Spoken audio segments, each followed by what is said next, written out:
Bismillahirrahmanirrahim. Assalamualaikum warahmatullahi wabarakatuh. Kami dari kelompok 1 yang beranggotakan Catur Yulianingsih, Fendi Novitasari, Muhammad Naufal, Fitri Nurnitasari, dan Dwi Prasetyawati. Di sini kami akan memaparkan hasil diskusi kami mengenai sejarah dakwah di Asia Barat. Oke, langsung saja sejarah masuknya Islam di Asia Barat. Agama Islam datang dari Nabi Muhammad, yakni di kota Mekah, negara Arab Saudi. Nabi Muhammad lahir di kota Mekah pada tahun 570 Masehi. Ia termasuk suku Quraisy, yaitu suku yang mempunyai kedudukan terhormat. Karena sudah turun-temurun diserai tugas mengawasi dan memelihara Ka'bah, yakni pusat pemujaan bangsa Arab pada zaman dahulu yang sekarang menjadi tempat peribadatan umat Islam di seluruh dunia. Agama Islam sangat berkembang di negara Arab yang dibawa oleh Nabi Muhammad, kemudian disebarkan oleh Khulafaur Rasyidin, yaitu pada Khalifah Abu Bakar As-Siddiq, Umar bin Khattab, Utsman bin Affan, dan Ali bin Abi Thalib, serta disebarluaskan pada pemerintahan Bani Umayyah dan Bani Abbasiyah. Perkembangan agama Islam di Asia Barat datang dari negara Arab Saudi yang kemudian menyebar ke seluruh dunia. Masuknya Islam di Asia Barat melalui beberapa cara, yakni yang pertama, saluran perdagangan. Masuknya Islam ke negara Asia Barat dimulai pada abad ke-7 hingga ke-16 melalui perdagangan yang mana sebagian besar wilayah di Asia Barat merupakan wilayah yang dilalui oleh lalu lintas perdagangan. Dai yang menyebarkan agama Islam di Asia Barat. Sebagaimana diketahui pada era Abbasiyah di Baghdad, banyak ulama dan ilmuwan yang hidup di sana. Akan tetapi setelah Baghdad berhasil dikuasai dan dihancurkan Mongol, banyak ulama dan ilmuwan yang melarikan diri ke Mesir dan mengembangkan ilmunya di sana. Di Mesir sendiri mereka diterima dan diperlakukan dengan baik. Bahkan mereka mendapatkan fasilitas dari penguasa untuk mengembangkan ilmunya. Bidang ilmu yang terus berkembang pada saat itu adalah kedokteran, astronomi, sejarah, dan ilmu tentang agama khususnya. Dalam bidang kedokteran muncul tokoh seperti Abu Al-Hasan Ali Ibnu An-Nafis. Dalam astronomi seperti Nasir ad-Din At-Tursi. Dalam sejarah tokohnya yang dikenal adalah Ibnu Khaldun dan Ibnu Khalikan. Dalam bidang keagamaan muncul tokoh seperti Ibnu Taimiyah, seorang pemikir reformis dalam Islam, dan As-Sayuti yang menguasai banyak ilmu keagamaan. Kemudian yang pertama yaitu Abu Bakar As-Siddiq. Pada waktu itu kondisi Jazirah Arab sebagai pusat pemerintahan Islam atau pusat gerakan dakwah tepatnya di Madinah dalam keadaan masih kacau, antara lain akibat dari pengakuan nabi palsu di kalangan umat Islam dan perang Riddah atau melawan kemudaratan. Oleh sebab itu Khalifah Abu Bakar mempersiapkan dakwah untuk menyebarkan agama Islam di wilayah Asia Barat tersebut. Proses dakwah Islam atau penyebaran Islam di Asia Barat lebih menggunakan pendekatan politik, sehingga Khalifah Abu Bakar As-Siddiq yang sekaligus berperan sebagai dai melakukan dakwah dengan cara ekspansi, yakni melakukan perluasan wilayah kekuasaan sekaligus perluasan dakwah dengan sasaran di Asia Barat. Dalam proses dakwah dengan menggunakan pendekatan ekspansi atau futuhat, pemerintahan Abu Bakar As-Siddiq berhasil menaklukkan daerah-daerah di kawasan Asia Barat seperti Syria, Persia, Afrika Utara, Mesir, dan Bizantium. 2. Umar bin Khattab. Pemerintahan Umar menambah perkembangan baru di dalam kedudukan agama Islam. Tindakan-tindakannya Umar antara lain: A. Mengadakan tarik atau tahun Islam. Agama Islam tadinya belum mempunyai tahun sendiri, maka tindakan Umar sangatlah bermanfaat bagi umatnya. B. Perluasan daerah. Usaha Umar memperluaskan daerahnya antara lain Syria, Palestina, Armenia, daerah Laut Kaspia, Mesir, dan sebagian besar pantai utara Afrika. Kemudian yang ketiga yaitu Utsman bin Affan. Utsman bin Affan terpilih oleh Dewan Khalifah karena ia adalah salah seorang dari orang-orang pertama masuk Islam. Adapun peristiwa-peristiwa penting yang terjadi selama pemerintahan Utsman adalah A. Membukukan Al-Quran. Dalam membukukan Al-Quran, Zaid bin Sabit yang memegang peran penting.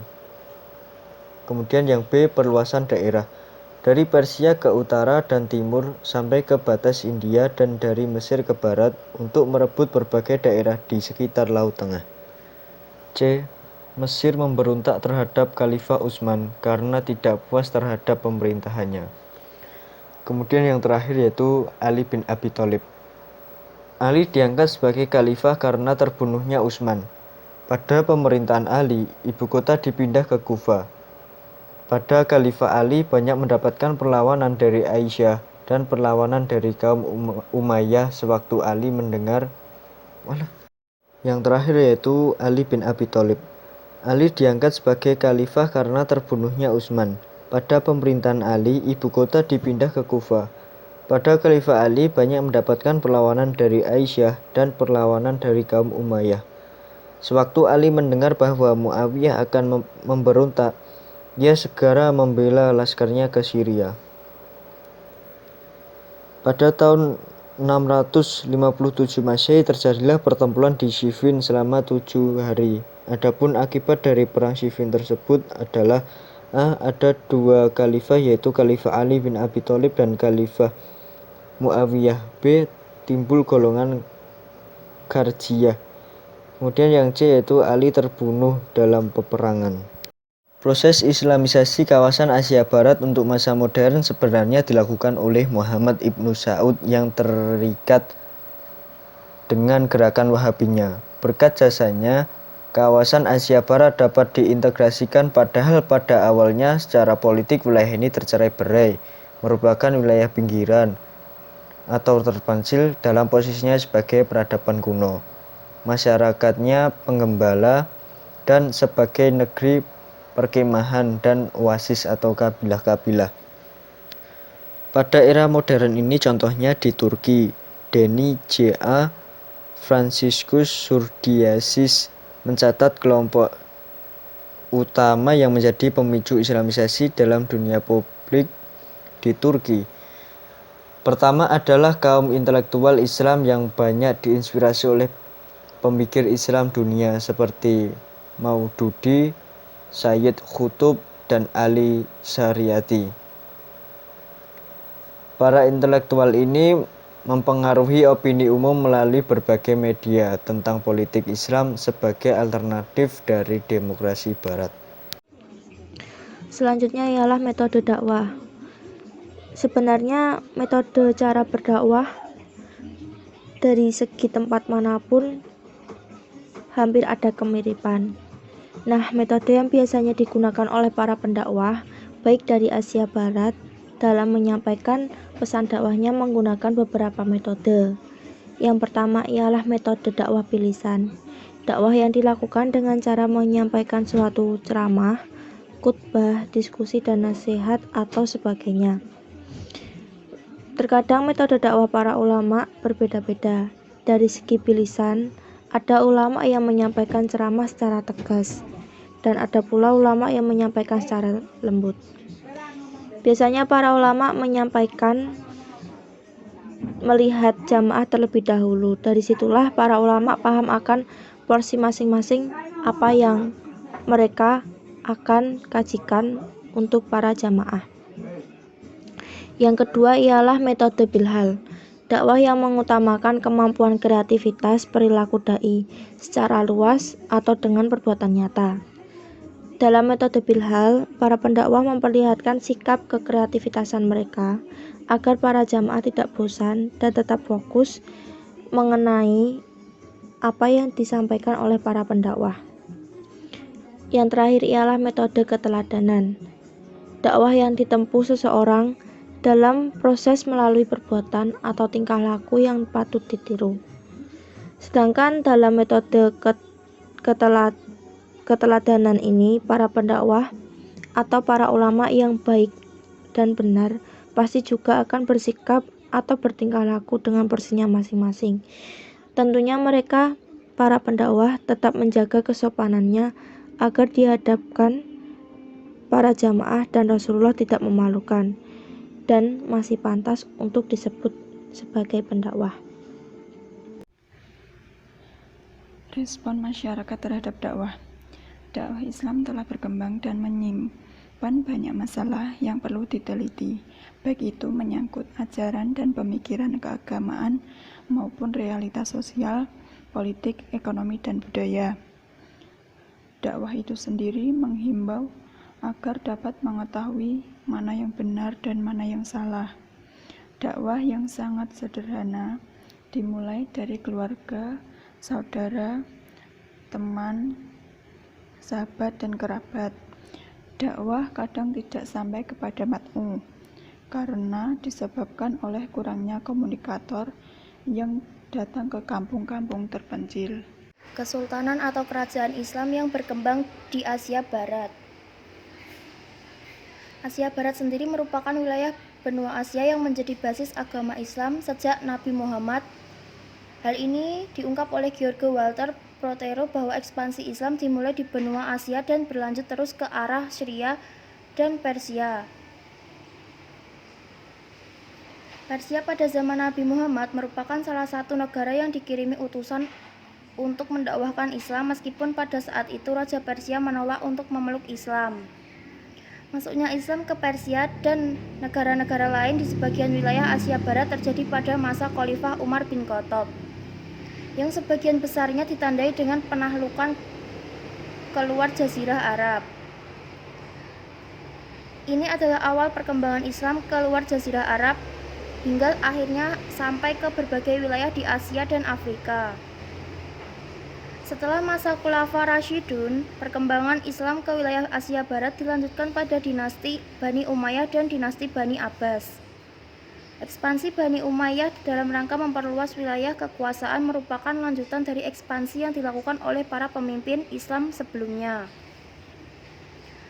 Pada masa dinasti Bani Umayyah ini, salah satu wilayah Asia Barat yang menjadi kekuasaan Bani Umayyah yaitu Afghanistan, yang kala itu Bani Umayyah masih dipimpin oleh Muawiyah.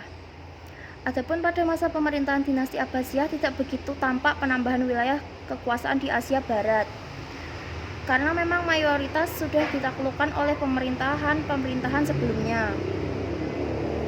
Pemerintah dinasti Abbasiyah ini justru lebih menekankan pada peningkatan peradaban serta ilmu pengetahuan hingga akhirnya Baghdad menjadi kota paling indah.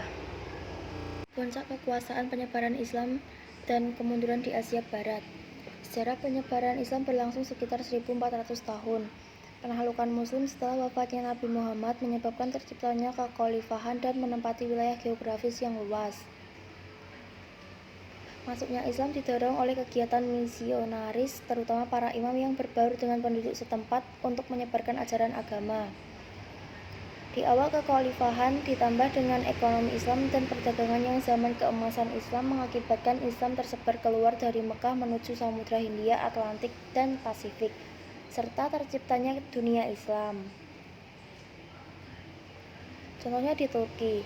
Periode Islam di Turki itu dimulai pada masa kekuasaan dinasti Seljuk dan dinasti Otonom. Dinasti Turki Utsman didirikan oleh Bani Utsman. Pemerintahan pada masa Kekaisaran Utsmani, kekuasaannya berlangsung kurang lebih selama 6 abad. Awal periode keemasan dinasti Otonom itu ketika pasukan Turki Otonom berhasil menaklukkan ibu kota Bizantium, yaitu Konstantinopel pada tahun 1453. Penaklukan ibu kota Konstantinopel ini mengukuhkan status Kekaisaran Turki Utsmani sebagai kekuatan besar khususnya di wilayah Eropa Tenggara. Pada masa pemerintahan Turki Otonom memperoleh pengaruh Islam yang kuat. Bahkan sepeninggalan Khulafaur Rasyidin, Turki menjadi khilafah Islamiyah di bawah kekuasaan dinasti Utsmaniyah. Wilayah kekuasaan dinasti Utsmaniyah pada masa kejayaan meliputi Jazirah Arab, Balkan, Hongaria hingga kawasan Afrika Utara. Namun, akibat dari perebutan kekuasaan ini yang melibatkan intervensi sejumlah negara asing pada akhirnya meruntuhkan Kekaisaran Turki Utsman.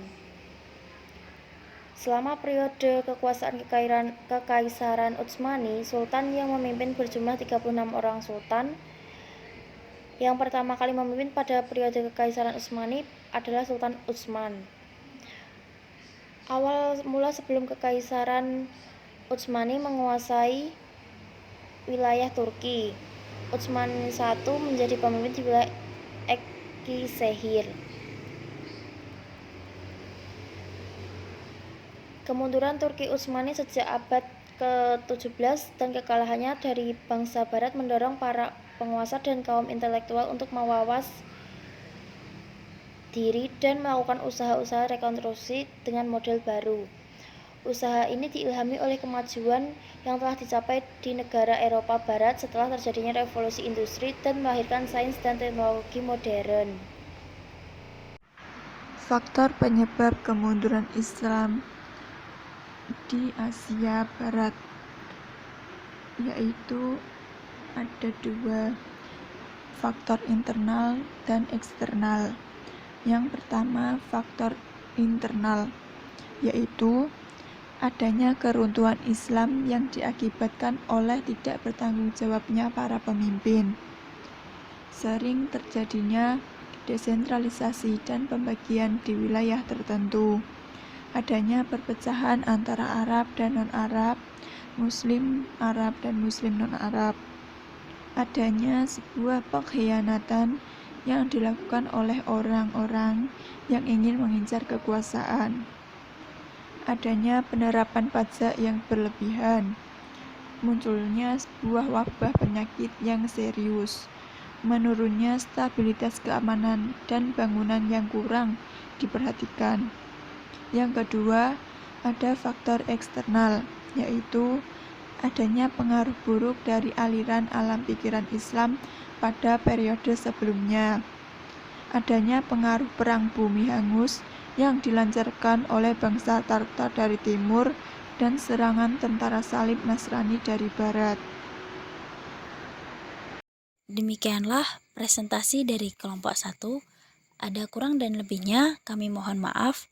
Akhiru kalam, usikum wa nafsi bitaqwallah. Wassalamualaikum warahmatullahi wabarakatuh.